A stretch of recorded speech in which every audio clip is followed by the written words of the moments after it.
ണ്ടോ ചൊല്ലിയത്രേ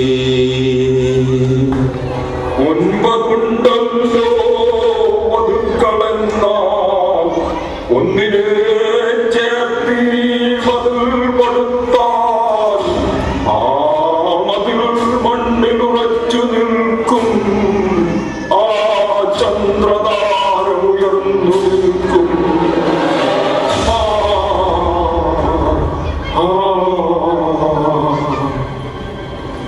അധികാരമുള്ളോരത് ഏറ്റുചൊല്ലി അതുണ്ടല്ലോ വധുക്കളെന്നാൽ ഒന്നിനെ ചേർത്തി മതിൽ പടുത്താൽ ആ മതിൽ മണ്ണിൽ ഉറച്ചു നിൽക്കും, ആ ചന്ദ്രതാരം ഉയർന്നു നിൽക്കും. ആ മതിൽ മണ്ണിൽ ഉറച്ചു നിൽക്കും, ആ ചന്ദ്രതാരം ഉയർന്നു നിൽക്കും.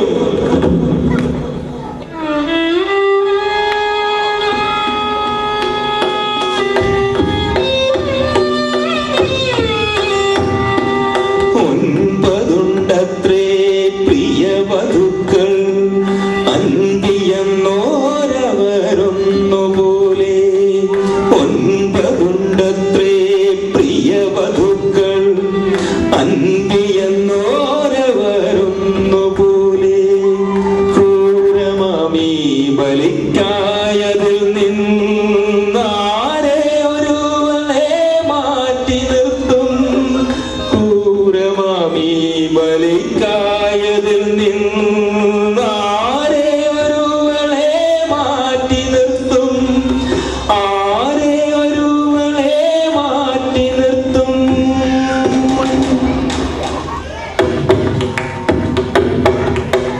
കൂട്ടത്തിലേറ്റവും മുപ്പെഴുന്നൊട്ടെല്ലൊരുത്തത്തോടൊപ്പോൾ പറഞ്ഞുപോയി.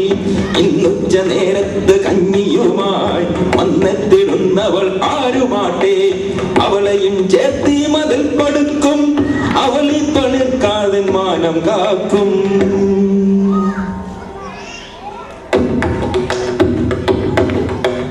ഇന്നുച്ച നേരത്ത് കഞ്ഞിയുമായി വന്നെത്തിടുന്നവൾ ആരുമാട്ടെ, അവളെയും ചേർത്തി മതിൽ പടുക്കും, അവളി പണിക്കാതെ മാനം കാക്കും.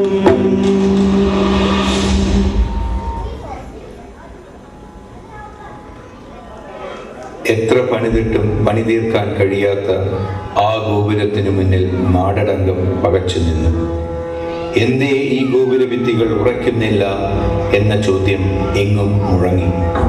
9 കൽപ്പണിക്കാരുടെ ഇടയിൽ നിന്നും ഒരാളുടെ ഭാര്യയെ ബലി കഴിച്ചാൽ മാത്രമേ ആ ഗോപുരഭിത്തികൾ ഉറയ്ക്കുകയുള്ളൂ എന്ന പ്രവചനത്തിൽ അവർ ഞെട്ടി വിറങ്ങലിച്ചു. മനം നൊന്തു നിന്ന മൂത്ത ജ്യേഷ്ഠൻ ഒരു തീരുമാനത്തിലെത്തി. ഇന്ന് ഉച്ചയ്ക്ക് നമുക്ക് കഞ്ഞി കൊണ്ടുവരുന്നത് ആരുടെ ഭാര്യയാണോ അവളായിരിക്കും ബലിയാടായി മാറേണ്ടത്. ജ്യേഷ്ഠന്റെ അഭിപ്രായത്തിനെ ഇന്നുവരെ ഒരു വാക്കുപോലും മറുത്തു പറയാത്ത അനുജന്മാർ നിസ്സഹായതയോടെ അത് സമ്മതിച്ചു. നിഷ്കളങ്കതയുടെ നൈർമല്യവുമായി അവർക്ക് കഞ്ഞിയുമായി വരുന്ന ആ ഹതഭാഗ്യ ആരാണെന്ന് നമുക്ക് കാത്തിരുന്ന് കാണാം.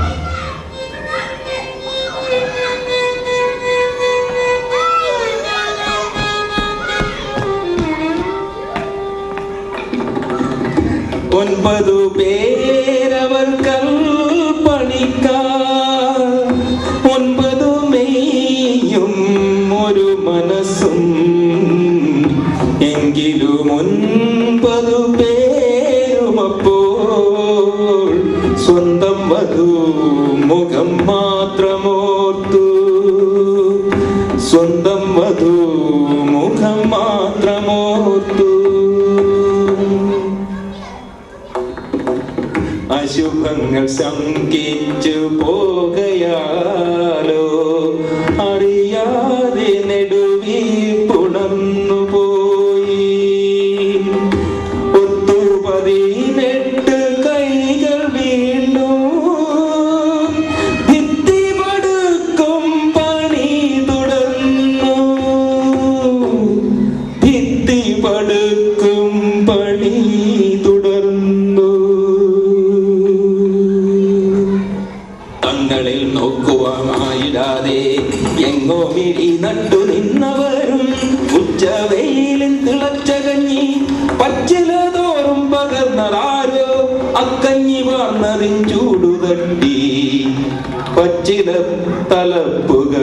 പൂക്കളൊക്കെ വാടി.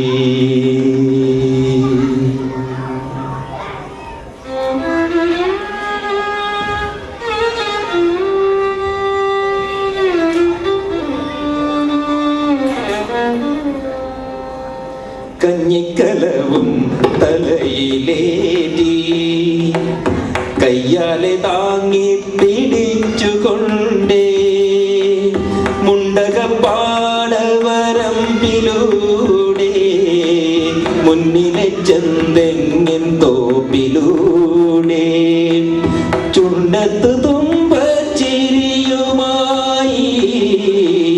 മണ്ടിക്കിതച്ചു വരുന്നതാരോ, മണ്ടിക്കിതച്ചു വരുന്നതാരോ, മണ്ടിക്കിതച്ചു വരുന്നതാരോ, മണ്ടിക്കിതച്ചു വരുന്നതാരോ.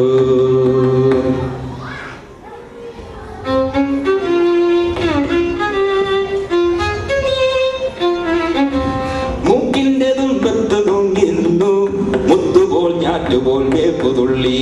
മൂക്കിന്റെ തുമ്പത്ത് തൂങ്ങി നിന്നു മുത്തുപോൽ ഞാറ്റുപോൽ വേപ്പുതുള്ളി. മുന്നിൽ വന്നങ്ങനെ നിന്നവളോ മൂത്തയാൾ വേട്ട പെണ്ണായിരുന്നു. ഉച്ചയ്ക്ക് കഞ്ഞിയും കൊണ്ടുപോരാൻ ഊഴമവളുടേതായിരുന്നു. ഉച്ചയ്ക്ക് കഞ്ഞിയും കൊണ്ടുപോരാൻ ഊഴമവളുടേതായിരുന്നു. 9 പേരവർ കൽപ്പണിക്കാർ, 9 മെയ്യും ഒരു മനസ്സും. 9 പേരവർ കൽപ്പണിക്കാർ, 9 മെയ്യും ഒരു മനസ്സും. എങ്കിലും ഏറ്റവും മൂത്തയാളിൻ ചങ്കിലൊരു വെള്ളിടി മുഴങ്ങി.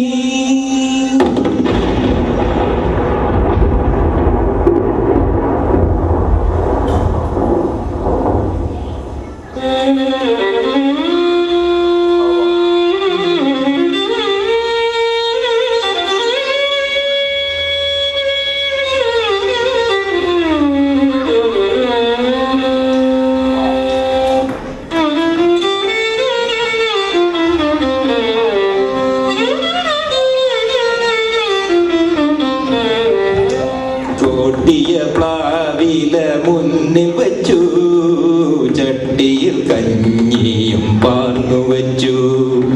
ഒറ്റത്തൊടു കറി കൂടെ വച്ചു, 9 പേരും വിളമ്പി വച്ചു. ഒറ്റത്തൊടു കറി കൂടെ വച്ചു, 9 പേർക്കും വിളമ്പി വച്ചു. ഒറ്റത്തൊടു കറി കൂടെ വച്ചു, 9 പേർക്കും വിളമ്പി വച്ചു. കുഞ്ഞിനെ തോളിൽ കിടത്തി തന്റെ കുഞ്ഞിന്റെ അച്ഛനടുത്തിരിക്കെ, കുഞ്ഞിനെ തോളിൽ കിടത്തി തന്റെ കുഞ്ഞിന്റെ അച്ഛനിടത്തിരിക്കെ, ഈ കഞ്ഞിയൂട്ടൊടുക്കത്തെയാണെന്നോർക്കുവാനാ സതിക്കായതില്ല.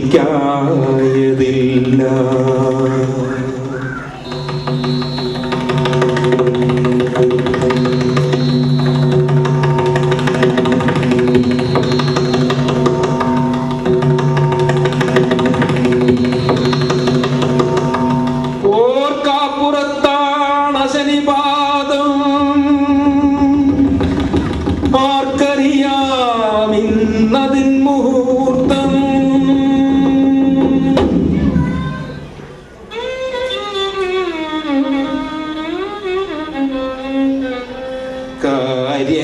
കാര്യങ്ങളെല്ലാം അറിഞ്ഞവാറേ ഈറനാം കണ്ണു തുടച്ചുകൊണ്ടേ വൈവശ്യമൊക്കെ അകത്തൊതുക്കി കൈവന്ന കൈപ്പൊം മധുരമാക്കി.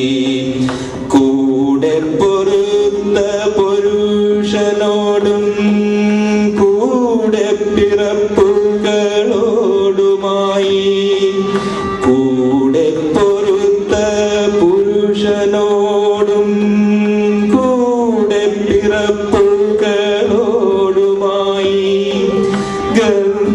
ഗർഗദത്തോടു പൊരുതിടുമ്പോൾ